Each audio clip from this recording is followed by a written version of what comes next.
Well, YouTube, it's Cam3XL. We're back again. One of my quiet spots that I kind of dip away to for a quick lunch and chat with you guys once in a while. I'm here in my office.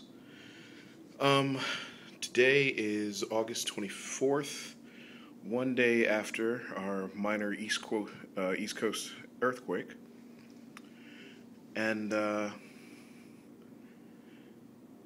emergency planning in general, the general population is for crap. Yesterday was my first good look at what happens in downtown Baltimore when everything goes bad. And the earthquake itself wasn't a big deal. We really didn't have a lot of damage. A couple of bricks fell off some buildings. Nobody's really hurt. So, and the whole thing lasted a grand total of, maybe 15 seconds at best. But more importantly was everybody's response to it. So, buildings were evacuated. The streets were actually packed with, workers and, visitors who've cleared out every building in downtown. The problem was there were no standard operating procedures. There was no game plan. There was no, what do you do, when an earthquake happens? The building I work in, we have 8 federal agencies in this building. 6 of them had evacuated and were standing out front. The other 2 were walking around the floors, including mine, trying to figure out, what to do next and what should we do and is this real, is this not real? We're waiting on emails from FEMA. And what I tried to express to a couple of my coworkers is the amount of time that they're spending trying to figure out what to do could be the difference between them getting out of downtown reasonably and being stuck down here in all the chaos and madness. I quickly grabbed the keys to one of the cars, headed down to the garage. I let 1 or 2 people that lived near me know I was on my way, and if they wanted to go, we needed to go now before the chaos really kicked in and we were stuck downtown for hours. And, consequently, I was able to drop them off where they needed to go and be back at my house reconvening with my family within about 35 minutes, as opposed to the 2 hours it took some people to get home, 3 hours it took some people to get home once traffic blocked up all the highways. Cell phones went down, so any of you guys out there carrying your Wusheng, handhelds, keep them in your ready bag, because you could not make a cell call to save your life. Texting worked for a while before that got backed up. So it brought to, mind real quick, communications first and foremost. How do you contact your family? How do you get a hold of your wife? How do you get a hold of your kids? Know that they're okay. And these systems went down. It was tough to do. Fortunately, I was able to text and get a hold of, their pretty much get their location and give them directions on where to go, and what time to expect. I expected them back at the house and what time, I was getting there, and I was able to text them a route to take to keep them out of the main throngs. But then texting went down shortly thereafter, so there was a whole lot of just hoping it all worked and hoping we'd see each other, quickly. Without the plan, people asking a lot of questions, misinformation flowing, had folks moving in wrong directions. You can't listen to people who don't know what they're talking about, and there's going to be a lot of them when something goes bad.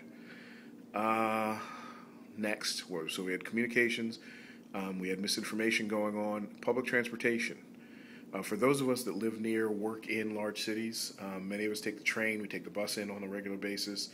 The metros were shut down when we had a small earthquake. They didn't know whether the tunnels were structurally safe or not, so they closed the metros for a couple of hours. You couldn't take a train in or out. Traffic was backed up, so traveling on the surface with buses and cabs and that sort of thing was a challenge at best. You can't drive down every day, but, after my conversation with the Army Corps engineers a couple of months ago, who were also here when we were talking about what do you do when it's time to get out of here, know your city, know the exit routes, from, the best routes to get from your office back to where you are, back to home. And, you may want to, for prepping purposes, it may be better to drive to work.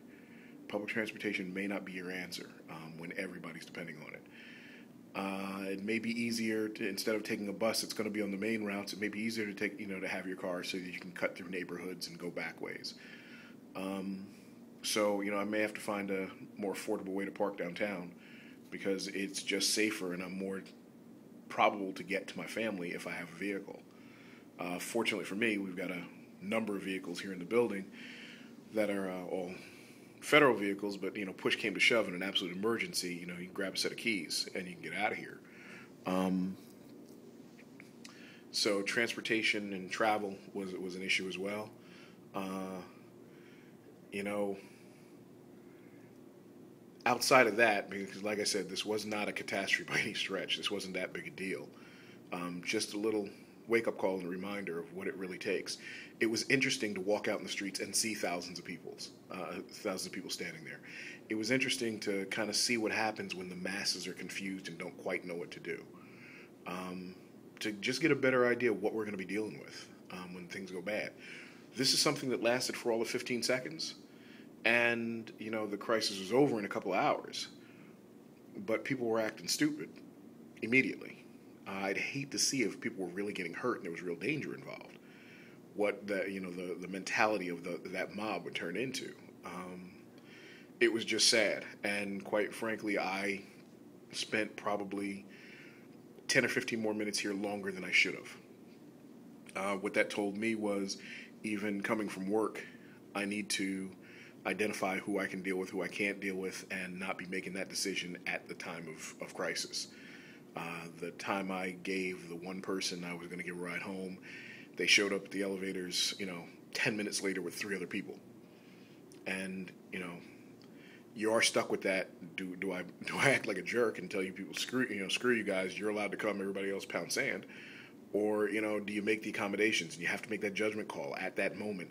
I don't want to have to make those kind of decisions when something's really critical. So, that was a wake-up call too. Miss you guys. Haven't been able to do much lately. We've been really, really busy here. And it just has not given me the time I need to edit videos and get them posted up. But I'm still peeking in. I'm still watching periodically. Camp 3XL is around. I got some end of season gardening stuff to put up.